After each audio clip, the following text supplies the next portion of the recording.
藤子先生です。大きい見てくれたかな。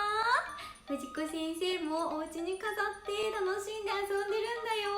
みんなもやってみてね。今日はまずは結んで開いてをするよ。最後は車の運転をするからね。スタート。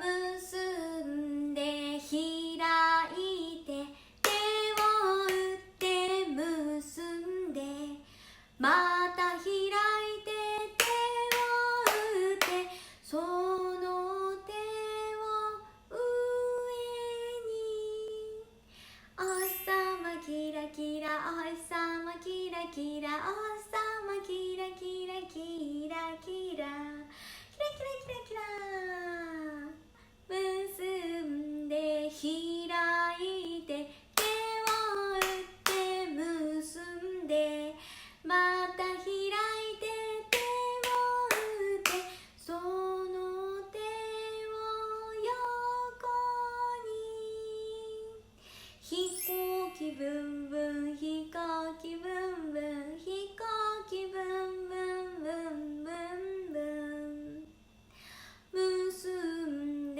開いて手を打って結んでまた開いて手を打ってその手を前に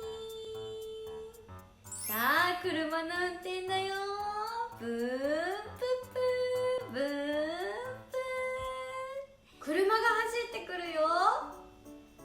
ブーンプップーブーンプー青い車だね。次はカンカンカンカンって聞こえるよ。消防車。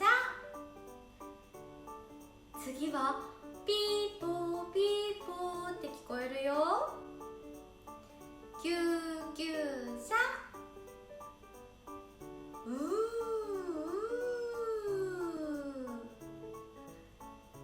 パトカーだね。ガタンゴトンガタンゴトン電車が来たよ。蒸気機関車。新幹線。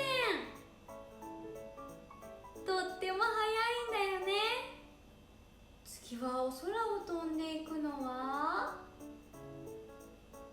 飛行機。海の上を進むのは船だね。いつもお家の近くに来てくれるゴミ収集車。次は工事現場に来たよ。ウィーンガシャーショベルカーブルドーザークレーン車。いろんな乗り物が出てきたね。みんなは車見るのとっても面白いけど気をつけて歩いてね。それじゃあまた次の動画で会いましょう。バイバーイ。チャンネル登録とグッドボタンお願いします。